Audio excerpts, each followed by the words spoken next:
bonsoir à tous et bienvenue dans le replay du JT de Sylvie. Voilà. Alors, on vous laisse arriver tranquillement. Je suis avec Lorraine Malka. Bonsoir. Alors, ça va arriver petit à petit. Lorraine, elle a écrit un livre, voilà, donc qui s'appelle Les journalistes se slashent pour mourir. On va en parler ce soir avec elle. Je vous le recommande. Quel avenir pour le journalisme? On en parle ce soir. Bonsoir Kevin, bonsoir Abdou, bonsoir à tous. Merci de nous rejoindre pour cette édition spéciale du JT de Sylvie. Je suis très heureuse, on est très heureuse de vous retrouver. C'est un petit peu en mode on prend un verre et en même temps on discute. Voilà. Alors Lorraine, peut-être nous dire rapidement qui tu es, d'où tu viens et pourquoi ce livre? Alors enchantée, moi je suis très contente de me prêter à cette expérience qui m'amuse beaucoup. Bonsoir à tous. Bonsoir à tous. Elle est journaliste où? Alors je dois répondre aux questions au fur et à mesure. Ok, non, mais du coup c'est ce que j'allais dire. Donc moi je suis journaliste pour. Aujourd'hui je travaille pour une émission qui s'appelle Au fil de la nuit sur TF1 et LCI. Après, ça c'est ma première expérience en télé là depuis un an, mais avant ça je travaillais pour différents magazines plutôt dans la littérature, donc le magazine littéraire, mybooks.fr qui est un site d'actualité littéraire, et puis le Figaro magazine, Transfuge, enfin voilà, j'ai pigé pour beaucoup de choses différentes en culture et en littérature. Et donc ce livre, il est venu d'où, pourquoi, comment, qu'est-ce qui s'est passé? Alors, qu'est-ce qui s'est passé? Il est venu d'où? En fait, j'ai interviewé il y a quelques années Mazarine Pinjot pour un festival à Montauban, qui était un festival de littérature. Ça a été une interview passionnante. Figaro, TF1 plutôt à droite. Moi, je suis totalement apolitique en fait. Et d'ailleurs, c'est très drôle parce que ce livre, je me rends compte qu'il est aussi apolitique que moi parce qu'il réunit le Figaro et le Monde. J'ai eu des articles dans les deux, donc apparemment, enfin voilà. Il y a pas du tout de politique à chercher là-dedans. Moi, je suis en culture, en littérature, une poète, une artiste, totalement dépolitisée. Pardon, c'est décousu du coup parce que je réponds aux questions. C'est pas grave, donc du coup tu rencontres Mazarine Ah oui, alors Pinjot, voilà, donc j'ai interviewé Mazarine Pinjot, c'est ça. ça. Non mais j'aime bien, c'est sympa, c'est spontané. J'ai interviewé Mazarine Pinjot il y a quelques années. On s'est rencontrés, du coup on a beaucoup discuté, beaucoup échangé, et elle m'a parlé de cette collection qu'elle comptait lancer aux éditions Robert Laffont, qui était une collection qui s'appelait Les Nouvelles Mythologies de Roland Barthes. Donc c'était à l'époque un projet de collection pour reprendre les mythologies sous des nouvelles formes, en fait, s'intéresser à des objets contemporains. Et elle m'a demandé si j'avais une idée, et moi il se trouve qu'à l'époque j'étais absolument... Mais oui, bien sûr qu'on peut avoir une dédicace. À ce moment-là, j'étais obsédée par une question qui était justement j'étais en train d'observer la mutation du journalisme. Et j'étais en plein dedans, donc je venais du Figaro. Donc quelle mutation alors? Qu'est-ce que tu voyais? Qu'est-ce qui t'a interpellé? Ce qui m'a interpellée, c'est que je venais d'assister dans 3 rédactions successives à l'arrivée massive de consultants marketing qui nous formaient aux nouvelles techniques d'écriture pour le web. On va y venir, Sobko. De quoi parle le livre? Voilà, de quoi parle le livre? Il parle exactement de ça. C'est un peu l'histoire, on va dire, d'un jeune journaliste. Parce que j'ai écrit ça un peu sous forme de dialogue fictif. Un jeune journaliste qui, comme moi à l'époque, rêve de devenir grand reporter, a des grands rêves, et il veut devenir Albert Londres, il veut devenir Joseph Kessel, il voit ça comme un grand mythe magnifique, très très beau. Et finalement, il se retrouve obligé d'écrire pour Google, en fait. On lui dit, votre premier lecteur, maintenant, ça sera Google. Ce sera Twitter, ce sera des robots comme ça qu'il faut convaincre de lire votre article. Et pour convaincre les robots Google de lire votre article, il y a des techniques qui sont très simples. On va vous les expliquer. Et donc il apprend tout ça et il est à la fois porteur de ce message-là dans les médias et en même temps totalement victime parce que lui, il rêvait pas du tout à ce journalisme-là. Donc j'essaye de montrer un peu la contradiction du journalisme actuel qui est d'être pris entre des nouvelles contraintes qui ne sont pas forcément décidées et qui sont imposées par des consultants marketing qui effraie en fait le monde du journalisme, parce que ça fait mal aux oreilles d'entendre le mot marketing quand on est journaliste. Une rédaction. Voilà. Donc tu montres les contraintes, mais tu montres aussi les continuités, on va pas tout dire. Exactement. Ce que j'essaye de montrer en fait, c'est que vous voulez une banane au passage? Bah oui, je trouve que c'est une proposition pertinente. Pour adapter son info adapter son info à un robot. J'ai pas vu. Oui, du coup, on lit ce qu'aime un robot. Voilà, c'est ça. On lit ce qu'aime un robot. C'est exactement ça. On lit un ensemble de mots-clés qui ont été trouvés par le journaliste pour plaire au robot Google. Ça fait partie de ce que je montre, puisque c'est exactement ce que j'ai vécu. Moi, j'ai reçu cette formation que beaucoup de journalistes web ont reçue, qui est de plaire au robot Google. Donc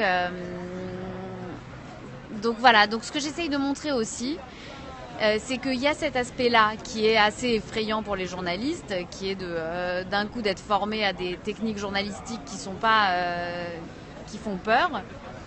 Et en même temps, j'essaye de montrer que quelque part, l'histoire du journalisme a toujours été portée vers son audience et a toujours été préoccupée par les questions de comment convaincre un maximum de monde et élargir l'organe de lecture en fait. Alors là, il y a un internaute qui disait si un journaliste est honnête dans ce qu'il écrit, il va se détacher tout seul. Mais pas forcément, justement.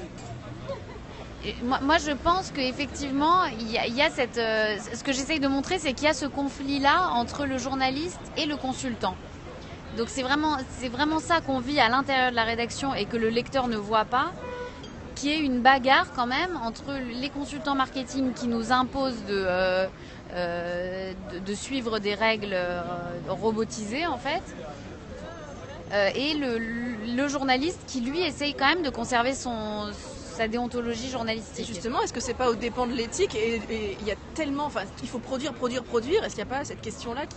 Il y a cette question, mais c'est justement la bagarre entre les journalistes d'un côté et les consultants marketing de l'autre qui fait qu'on assiste, je trouve aujourd'hui, et qui fait que moi je suis assez optimiste, on assiste, je trouve aujourd'hui, à une renaissance du journalisme qui est très belle en fait, et qui va apporter, je pense, beaucoup de choses, parce que les journalistes ne sont pas toujours d'accord avec cette façon de faire. Et il y a énormément de journalistes qui se battent contre ça. Et ça, c'est ce que j'essaye de montrer aussi, parce que c'est important de le savoir. Et je pense que le lectorat ne peut pas savoir ça. Il ne peut pas savoir qu'à l'intérieur des rédactions, il y a ce conflit entre, d'un côté, les consultants marketing qui imposent des nouvelles règles et les jeunes journalistes et les anciens, évidemment, aussi, qui se battent contre ces règles-là. Donc la bataille fait rage à l'intérieur des rédactions. Alors. Voilà. Et donc du coup par rapport à l'avenir du jour, merci à tous, merci d'être là, merci de partager. Questions sont intéressantes. Merci de partager à vos abonnés, merci de partager sur Twitter, n'hésitez pas, bonsoir, la bataille des idées effectivement. Et donc du coup tu es quand même optimiste. Moi, je suis optimiste, et ce que j'essaye de montrer, c'est que je suis à la fois optimiste pour ce qui est en train par rapport à ce qui est en train de naître et qui est très difficile à saisir encore, parce que on est en plein dedans, et je trouve que Sylvie, tu illustres ça d'une manière très très intéressante, et c'est pour ça que je suis très contente d'être là. Merci. Et ce que j'essaye de montrer qui me rassure moi, c'est à la fois cette renaissance-là très très nouvelle et très interactive, très web en fait, et à la fois ce qui est rassurant, c'est de se dire que finalement le journalisme a toujours été menacé de mort, entre guillemets, depuis sa naissance. On annonce la mort du journalisme, c'est pas du tout nouveau, et il faut pas avoir peur de ce discours-là qu'on entend à longueur de temps, parce que c'est comme la crise, c'est un marronnier en fait, ça revient à toutes les époques. Et c'est ça que j'essaye de montrer. Je suis allée fouiller des archives d'anciens journalistes qui montraient que... J'essaye de pas trop regarder les commentaires, parce que du coup là, après ça me fait perdre le fil de ce que je dis. Mais bravo, parce qu'il faut y arriver à parler en regardant en même temps. Je compte sur toi en fait, je compte sur toi pour me relayer ce qui se passe. Je fais ce que je peux aussi. Écouter et lire en même temps. Grand avenir pour le journalisme complaisant. Alors ça c'est intéressant, parce que c'est vrai qu'il y a des gens qui me disent mais il faut plus d'arguments que ça pour être optimiste. Moi, je trouve quand même qu'il faut le dire, que le journalisme n'est pas mort, que le journalisme traditionnel continue à exister. Effectivement, il y a cet aspect économique qui fait peur à tout le monde, puisque oui, on est dans une crise économique du journalisme qui fait très peur. Moi, c'est pas ce qui m'a beaucoup intéressée dans ce livre, parce que j'ai voulu développer autre chose. En fait, j'ai voulu montrer que l'écriture journalistique était en train de se renouveler. D'accord, mais la question de l'indépendance financière, parce que là, il y a une question qui était posée sur le fait que des milliardaires, des millionnaires ont des journaux. La question de l'indépendance du journalisme. La question de l'indépendance du journalisme, finalement, moi, là où elle m'a pas beaucoup intéressée, c'est qu'elle a toujours été là, en fait. Donc, elle est pas nouvelle. C'est ça, parce que vous allez... Elle a toujours été là, et c'est vraiment quelque chose que j'affirme pas dans le vent, et j'ai fait des recherches dans les... C'est-à-dire que, en fait, ce qui m'a amusée, moi, c'est de chercher dans les vieux conseils de journalistes d'époque, donc Villemessant, Girardin, qui sont vraiment les premiers journalistes de l'histoire des gazettes du 19e siècle, les conseils qu'ils donnaient à leur équipe, en fait, à leurs rédacteurs. Et ce que j'ai réalisé, c'est que ces conseils-là ne sont pas éloignés de ce qu'on apprend aujourd'hui dans le journalisme web. Donc, et de ce qu'on entend aussi comme défaitisme par rapport à notre époque. Donc depuis la naissance du journalisme, en fait, on dit que cette profession est vouée à l'échec et à la mort. Et on parle de l'indépendance et du manque d'indépendance. Voilà, et de la soumission à l'audience, aux partenaires payants, à la publicité. Tout ça, c'est quelque chose qui est né avec le journalisme, en fait. Au moment où le journalisme est né, on a eu ces questions-là. Donc ça n'a rien de nouveau. Un journaliste indépendant doit-il être seul, finalement ? Je comprends pas la question. Est-ce qu'un journaliste indépendant doit être seul ? Oui, c'est un peu ce dont on discutait tout à l'heure. Ça, c'est une question qui est assez spécifique, parce que c'est vraiment sur est-ce que en intégrant une rédaction, on perd son indépendance effectivement, puisqu'on se soumet à partir de ce moment-là à toutes les règles éditoriales d'un journal et à toutes les contraintes économiques d'un journal. Mais en même temps, c'est pas forcément très intéressant de ne pas s'y soumettre non plus, je trouve, pour apprendre le journalisme. On peut aussi exercer son métier. Ça fait partie des contraintes, en fait, contre lesquelles on doit se battre, et en même temps conserver son indépendance éditoriale et son ADN éditorial pour un journal, tout en trouvant des ressources financières, c'est toute la question du journalisme. Donc on ne peut pas dire est-ce qu'on perd son identité de journaliste en se soumettant aux contraintes économiques, et à la publicité et à tout ça, puisque ça fait partie des questions que doit se poser un journaliste. C'est pas en y échappant que c'est pas comme un artiste qui et encore d'ailleurs, je sais pas. C'est les mêmes questions, en fait, quelque part. En tout cas, ça vous intéresse. On a l'impression que ça réagit. Les journalistes sont moins cultivés qu'auparavant. Bah oui, avec Google. Alors ça aussi, c'est vrai que les journalistes sont-ils moins cultivés qu'auparavant ? Moi, je ne pense pas. C'est pareil, je pense que c'est ce qu'on a toujours dit des journalistes. Ils sont en train de perdre leur culture. C'est ce qu'on a toujours dit des jeunes aussi. Les jeunes sont moins cultivés, ils ont des loisirs plus débiles, plus idiots, plus abrutissants, plus avilissants. Mais est-ce qu'avec la course à l'audience et le fait qu'il faut produire beaucoup et rapidement, il y a le temps de vraiment mener une enquête ? Moi, ce que j'essaye de montrer quand même dans ce livre qui est important, c'est que Google impose des règles qui sont des règles de rapidité de traitement de l'information, des règles de simplification de l'information, de scandalisation, de spectacularisation, de buzz, et tout ça, effectivement, ça encourage en fait la fausse rumeur, ça encourage des choses qui vont à l'encontre de la déontologie journalistique. Ça, c'est sûr. Là, il y a un danger, il y a un écueil. Là, il y a un vrai écueil, il y a un vrai danger. Et en même temps, j'ai l'impression que le fait que ce danger-là soit canalisé par des règles Google, qui sont des règles d'algorithme, en fait, qui sont des règles mathématiques, en fait, ça les fige, et quelque part, ça crée aussi cette envie journalistique que je le redis, que tu illustres, cette fougue en fait qu'on trouve aujourd'hui dans des nouvelles initiatives très interactives et très très intéressantes, j'ai l'impression que ces nouvelles initiatives, elles n'existeraient pas si on les verrait pas apparaître s'il n'y avait pas cette contrainte. Je trouve qu'on est à un croisement en fait. On est à un croisement où... Vous me donnez envie de faire du journalisme, nous dit Touti. Ah bah c'est beau, merci, c'est un beau compliment. Effectivement, on a l'impression qu'on est à une période charnière, voilà, en fait, quelque chose qui va naître de tout ça. On a tendance peut-être à voir ce qui ne va pas, mais il y a quand même tous ces petits germes de choses qui vont bien. C'est ce que j'ai essayé de raconter dans ce livre, parce que c'est vraiment ce que j'ai vécu moi en tant que journaliste en arrivant dans le métier. J'ai été à la fois très heurtée par ce que je voyais apparaître, et le fait d'être formée par des consultants et pas par des rédacteurs en chef. Je me disais mais c'est horrible, c'est pas du tout à ça dont je rêvais, c'est pas ça, moi, ma lettre de motivation elle contenait pas ça. Et à la fois je me suis dit mais c'est fascinant, parce que je suis en train d'assister à quelque chose qui est vraiment un carrefour éditorial passionnant en fait. On vit une époque passionnante. C'est génial. Vraiment, moi je le pense ça. Dans les médias, je pense qu'on est à un croisement qui est à la fois effrayant, où on peut effectivement aller vers le pire, mais j'ai pas du tout l'impression que c'est ce qui soit en train de se passer, donc il faut arrêter de répéter ça à longueur de temps. Parce qu'effectivement, le fait de recevoir en tant que journaliste des règles comme ça de consultants web qui nous disent il faut écrire vite, il faut écrire mal, il faut écrire simple, il faut écrire scandaleux, il faut relayer les rumeurs sur Twitter.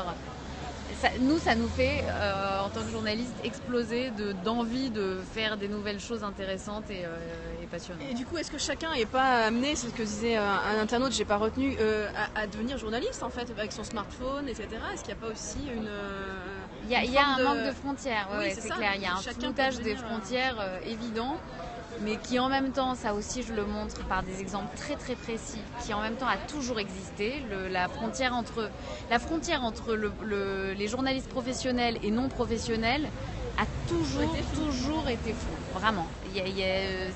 Et finalement, j'ai l'impression qu'Internet fait sauter la digue complètement, quoi. C'est-à-dire que vraiment, il n'y a plus aucune frontière, parce que chacun a sa tribune sur Internet. Sa tribune, ça va être un compte Twitter, un compte Facebook. Il y a des tweetos qui sont tellement influents qu'ils deviennent des médias à eux tout seuls, en fait. Mais c'est ça, oui. Alors, JM Flo parle d'ubérisation du journalisme. Je ne sais pas si on peut... Ouais, on peut peut-être dire ça. C'est vrai qu'on particularise le journalisme en s'auto-déclarant journaliste, et en même temps, pour être suivi retweeté par des milliers de followers, comme c'est le cas de certains tweetos, il faut quand même avoir du pouvoir, il faut développer sa légitimité, et ça se fait pas du jour au lendemain, et ça se fait avec un certain talent. Mais effectivement, ça a fait sauter la digue. On n'a plus besoin d'avoir la carte de presse pour devenir... Mais en même temps, ça n'est vrai que sur Internet, ça. Donc c'est un journalisme à part entière.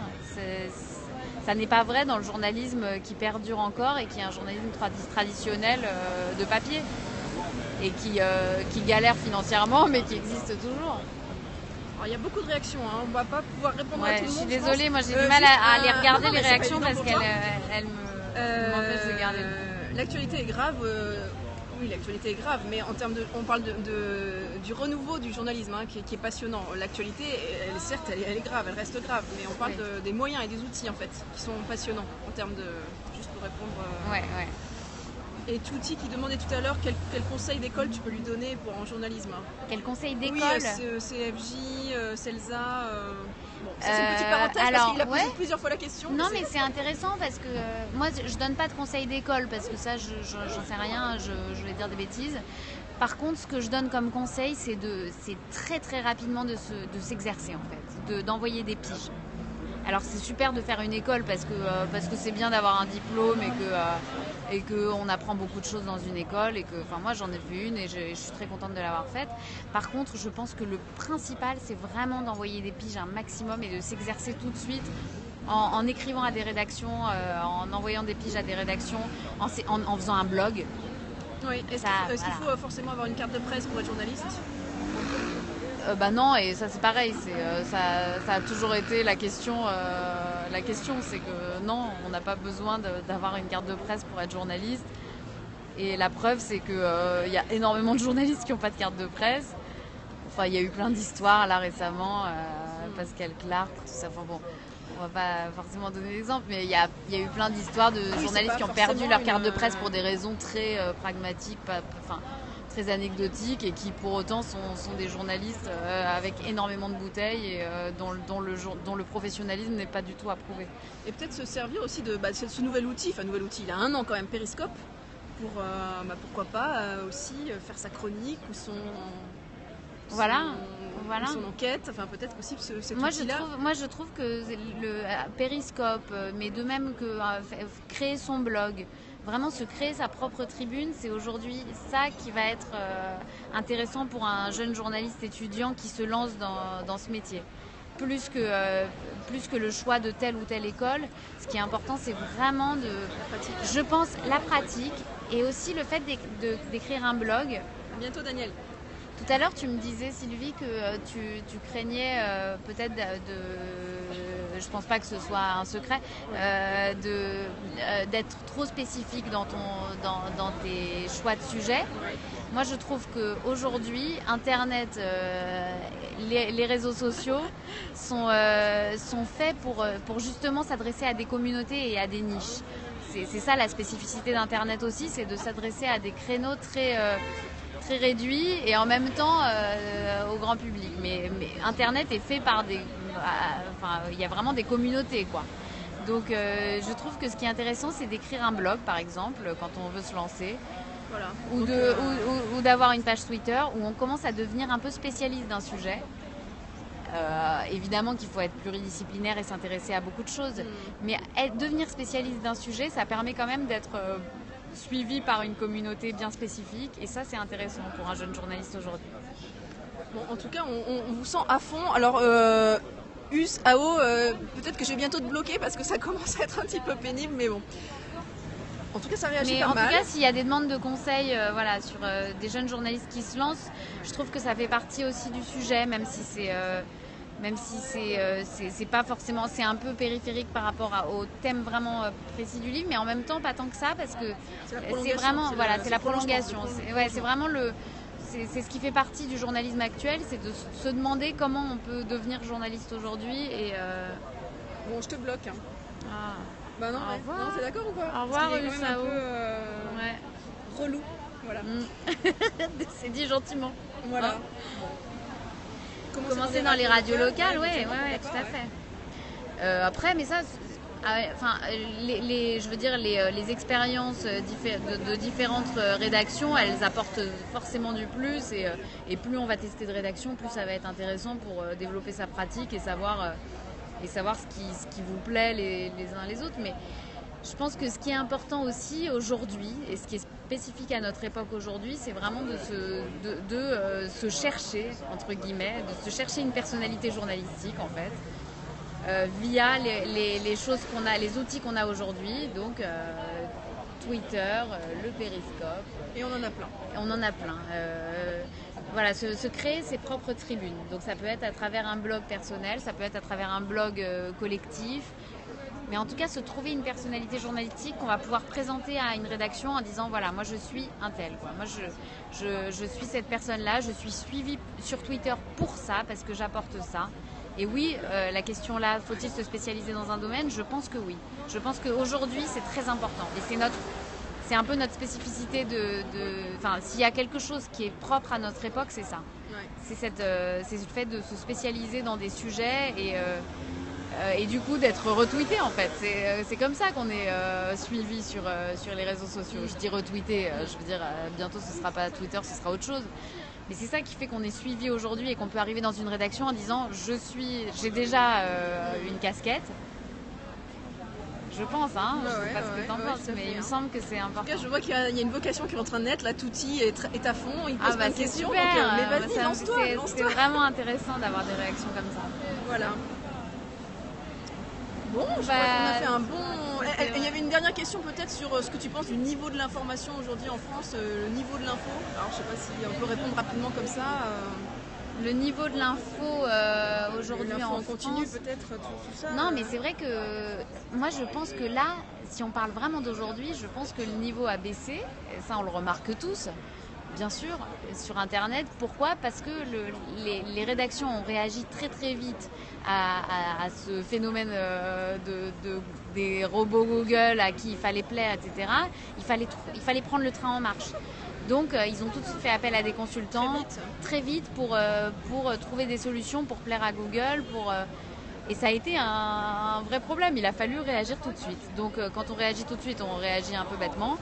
Et du coup, c'est ce à quoi on assiste aujourd'hui. Mais je pense que ce qui va arriver derrière sera plus intéressant et on le voit déjà en fait. À travers les initiatives qui se lancent aujourd'hui, qui sont encore un peu timides, le niveau va augmenter, je pense. Parce qu'on va de moins en moins suivre les règles Google aveuglément et de plus en plus créer une identité journalistique propre à Internet. Et peut-être aller vers plus de liberté alors. Vers plus de liberté et surtout vers plus de créativité et d'interactivité. Je ne sais pas si on va pouvoir répondre à toutes les questions parce que ça fait beaucoup. Lorraine, en tout cas, a écrit un livre qui s'appelle « Les journalistes se slashent pour mourir ». Ce slash, tu peux nous dire ce slash? Slash, bah en fait c'est une référence à les oiseaux se cachent pour mourir, voilà, et du coup c'est vraiment un petit jeu de mots slash, comme c'est un terme web, informatique, c'est une façon de dire que les journalistes vont sur Internet pour mourir, mais surtout pour mieux renaître, je pense. Alors là, c'est le mot de la fin, c'est top. Alors là, c'est magnifique. Voilà, donc vous pouvez trouver ce livre dans toutes les librairies, voilà, sur la fnac.com. Et surtout, je serais très curieuse d'avoir vos réactions. Donc, si vous voulez aussi me donner vos réactions sur Twitter et vos questions et poursuivre un peu cet échange que je trouve très riche, je serais très contente de continuer l'échange en fait. Sur Twitter, vous pouvez suivre Lorraine sur Twitter. Avec plaisir. Voilà, n'hésitez pas. Ce slash et ce clash. Voilà. C'est bien dit. Merci Au revoir, merci. Lorraine Malka. Voilà. C'est dans le titre du Périscope. Je vous dis à très bientôt. Moi, je vous retrouve. Merci beaucoup, Lorraine, pour cette interview. Vraiment hyper spontanée et très brillante, très percutante. Ça sera dans notre prochaine rubrique. Ah ouais, j'aimerais bien parler de ça aussi. Les cœurs perdus. Et moi je vous retrouve mercredi soir pour le JT de Sylvie, donc édition normale, à 20h mercredi soir. D'ici là, n'hésitez pas à m'envoyer vos idées. Et à très vite. Merci à tous d'avoir participé. Merci beaucoup. Bonne soirée. Ciao, ciao, bye. Hop là.